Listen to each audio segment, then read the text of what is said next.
కొత్తపల్లి కొత్త రుచులకు స్వాగతం. బొప్పాయి ఊరగాయ పచ్చడి, పపాయా పికిల్. తెలుగువాడికి భోజనంలో పచ్చడి లేనిదే ముద్ద లోపలికి దిగదు. పచ్చళ్ళ రుచి అటువంటిది. మరి రుచికరమైన ఈ పచ్చళ్లను మామిడికాయ, గోంగూర, పండు మిరప, ఉసిరికాయ, టమాటా వంటి వాటితోనే కాకుండా క్యారెట్, దోసకాయ వంటి వివిధ రకాల కూరగాయలతో కూడా ఊరగాయ పచ్చళ్లను పట్టుకోవచ్చు. అయితే ఇటువంటి ఊరగాయ పచ్చళ్లలోని ముక్కలు కరకరలాడుతున్నంత కాలమే ఆ ఊరగాయ చాలా రుచిగా ఉంటుంది.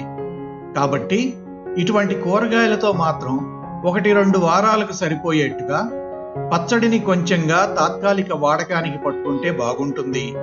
ఈ వీడియోలో మనం వైవిధ్యంగా పచ్చిబొప్పాయితో ఊరగాయ పచ్చడిని ఎలా పట్టుకోవచ్చో చూద్దాం.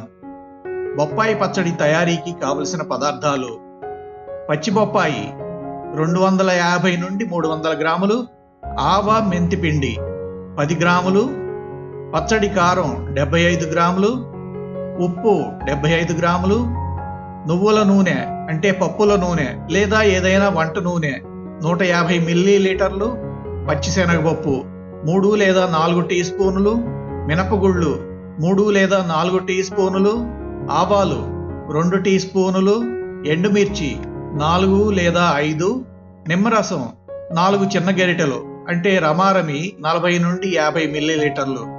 బొప్పాయి ఊరగాయ పచ్చడిని తయారు చేసే విధానం: బొప్పాయి ఊరగాయ పచ్చడి తయారీకి ముందుగా మనం పచ్చి బొప్పాయి ముక్కల్ని తయారుగా ఉంచుకోవాలి. ఇందుకు గాను పచ్చి బొప్పాయి కాయని చక్కగా కడిగి తడి లేకుండా గుడ్డతో శుభ్రంగా తుడిచి దానిని ఫ్యాన్ గాలి క్రింద తడి లేకుండా ఆరబెట్టుకోవాలి. బొప్పాయి కాయ బాగా ఆరిన తరువాత చాకుతో గాని పీలర్తో గాని వీడియోలో చూపించిన విధంగా ఆ కాయ పై తొక్కునంతా తడి ఏమాత్రం తగలకుండా తీసివేయాలి. తొక్క తీసుకున్న బొప్పాయిని నిలువుగా చెక్కలుగా కోసుకొని దానిలోని గింజలను చేతితో గాని స్పూన్తో గాని శుభ్రంగా తీసివేయాలి. తరువాత ఈ బొప్పాయి చెక్కలను చిన్న ముక్కలుగా కావలసిన సైజుకు కట్ చేసుకొని వాటిని ఒక ప్రక్కన ఉంచుకోవాలి.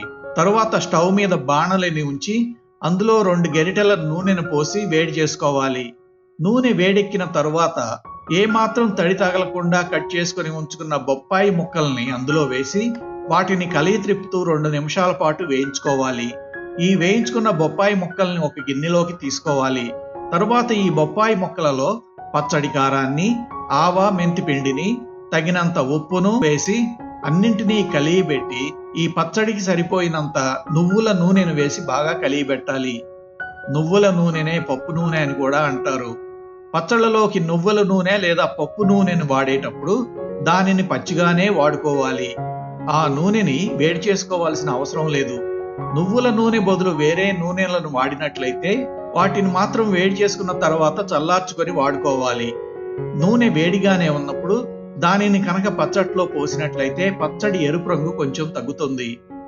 ఇప్పుడు పచ్చట్లో ఉప్పు, కారం, ఆవా, మెంతిపిండి సరిపోయాయో లేదో రుచి చూసుకోవాలి. పచ్చడి కొంచెం ఉప్పగా, కొంచెం చేదుగా, వగరగా, ఘాటుగా ఉండాలి. తరువాత పచ్చడి ఊరిన తరువాత ఘాటు, చేదు అంతా తగ్గిపోతుంది. ఇప్పుడు ఇంతకు ముందే బొప్పాయి ముక్కలను వేయించుకోవడానికి వాడుకున్న బాణలిని కొంచెం శుభ్రం చేసుకొని అందులో తాళింపుకు సరిపడా నూనెను వేసి అది కాగిన తరువాత అందులో పచ్చిశనగపప్పు, ఆవాలు, మినపగుళ్ళు వేసి వాటిని దోరగా వేయించుకోవాలి. అవి దోరగా వేగిన తరువాత అందులో ఎండుమిర్చిని వేసి పొట్టు తీసి ఉంచుకున్న వెల్లుల్లి రెబ్బలను వేసి 1 నిమిషం పాటు వేయించుకోవాలి. ఇష్టం లేని వాళ్ళు వెల్లుల్లిని వాడుకోనక్కర్లేదు. తరువాత ఈ పోపును కారం, ఆవా మెంతిపిండి, ఉప్పు కలిపి తయారుగా ఉంచుకున్న బొప్పాయి ముక్కలలో కలుపుకోవాలి. పోపు వేసిన ఈ పచ్చడి కొంచెం చల్లారిన తర్వాత దానికి రుచికి తగినంత నిమ్మరసాన్ని కలుపుకోవాలి. ఈ ఊరగాయను 1 రోజు మాత్రం ఊరనిస్తే చాలు, అంతే. అన్నంలో కలుపుకుని తినడానికి లేదా పెరుగన్నంలో నంజుకోవడానికి నోరూరించే బొప్పాయి ఊరగాయ పచ్చడి తయారు.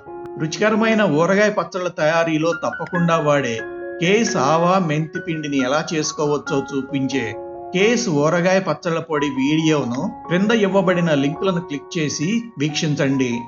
మా బొప్పాయి పచ్చడి వీడియోను వీక్షించినందుకు ధన్యవాదాలు. మా వీడియో కనుక మీకు నచ్చినట్లయితే ఈ వీడియోకి లైక్ కొట్టి మరిన్ని రుచికరమైన వంటకాల కోసం మా యూట్యూబ్ వంటల ఛానల్ కొత్తపల్లి కొత్త రుచులకు సబ్స్క్రైబ్ చేయండి. మా ఛానల్ అప్డేట్స్ ఎప్పటికప్పుడు మీకు తెలియాలంటే బెల్ బటన్ నొక్కండి. అంతేకాకుండా మీకు తెలిసిన వారికి ఈ వీడియోని షేర్ చేయండి.